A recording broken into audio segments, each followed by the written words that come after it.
the urbanization of China has been absolutely stunning. I mean, you have about 100 cities that have passed the million mark in the last sort of 20 years. China has consumed about 50% of the world's cement supplies over the last 5-6 years. When you're there, I mean, it's an urban, I mean, the urbanization is just astonishing. You can go for 15 miles and you see vast areas of land that are just being graded, ready for the next wave of urbanization to take place. And it's an environmental disaster and a social disaster and all the rest of it, but obviously it's an economic boom.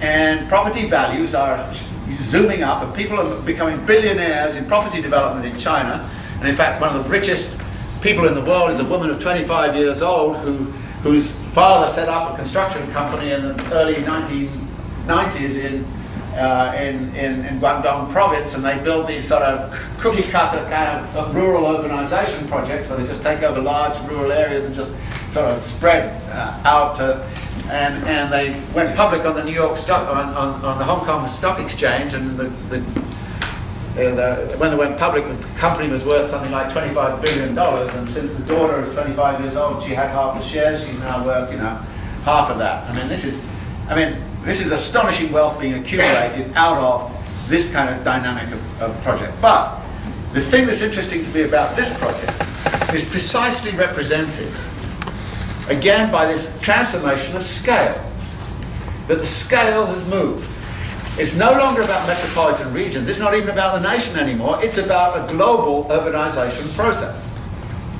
And that global urbanization process needs what? New financial institutions. And what are the new kinds of financial institutions about? Well,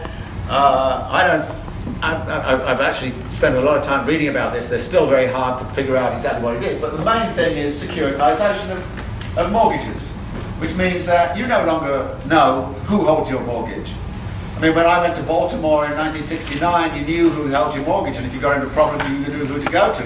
Right now, all those mortgages get packaged into vast packages, and then people invest in the packages, and then they invest in the investment in the packages. And so this was all supposed to spread risk.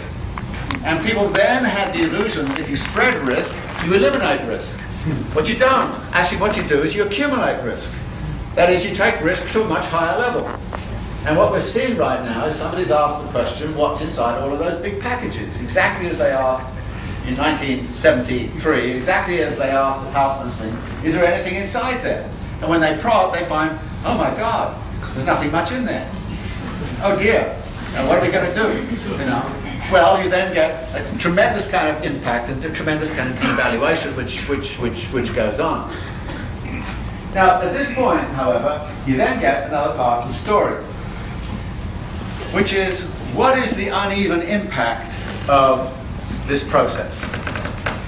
And again, there's a long continuity in this, which is very distressing, actually. And the long continuity looks like this. That actually, if you look at what has happened in this country, about 2 million people have lost their homes to foreclosure. Probably another 1 million or 2 million are going to lose them. When you look at the population that's been affected, it's either inner city African American, large impact on single-headed household women. It's a classic case where gender, race, and class are actually integral to each other, and there's tremendous impact of that sort. In the American Southwest, you have a slightly different pattern. It's mainly a white population that, finding it couldn't live close to the city except living with them, decided they'd go and live way out in the urban periphery, 30, 40 miles out from the central cities. And there they were buying some tract housing that was being built out there, using subprime mortgages to get in there. They now have a double whammy. Their subprime mortgages are setting up high. The gas prices they've got to pay in order to commute back into the city have really escalated. So they're caught with a double whammy too. So you have this impact, okay? And you say, okay, people are losing their assets. That is, they're losing value. And then you say, well, isn't it interesting? The Wall Street bonuses were declared at the end of January, and the Wall Street bonuses this year came out at $32 billion. So, wouldn't you like to be rewarded with $32 billion for screwing up the whole global financial system? This is in effect what's happened. And that was only 1% less than it was the year before, when things were supposedly going very well.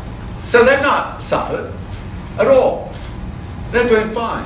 And okay, some of them are forced to step down from their positions, but they don't pay back any of the 10, 15 or 20 million they were earning every year over the last 15 years. They don't pay any of that back. Furthermore, some of them have given golden handshakes. $100 million or $200 million. Isn't that astonishing?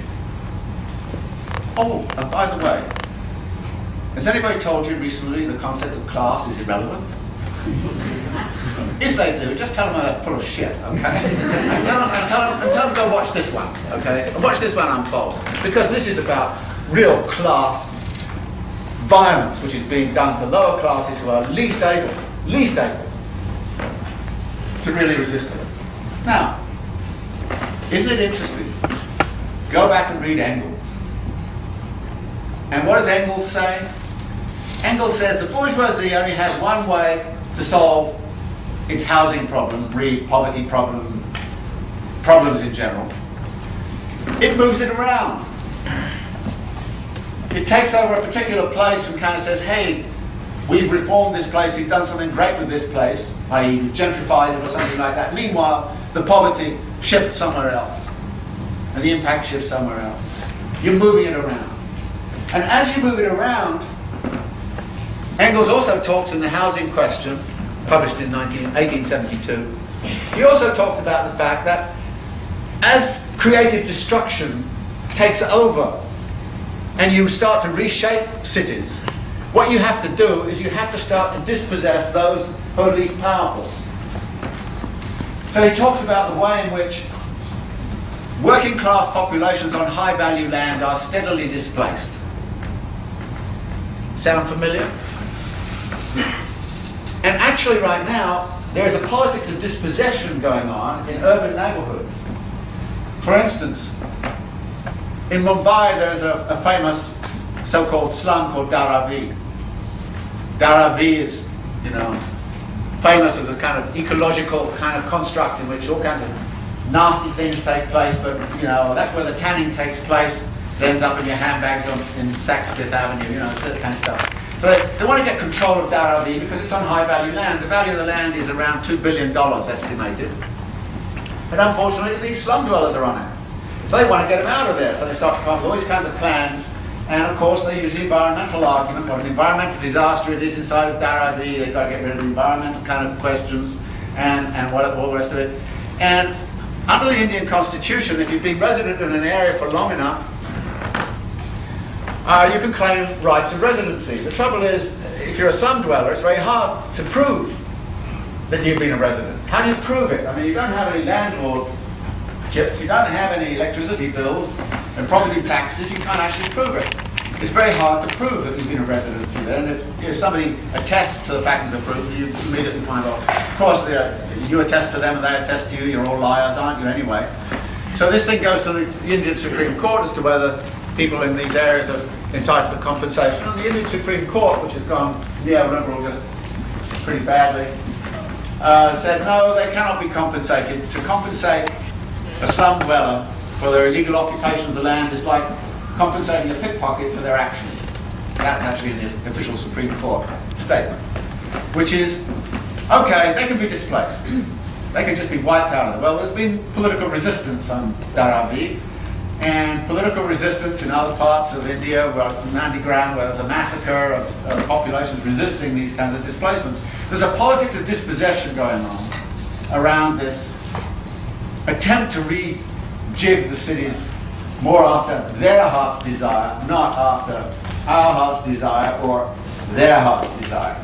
In other words, there's a big question right now as to whose heart's desire is it that's driving the reconfiguration of the city.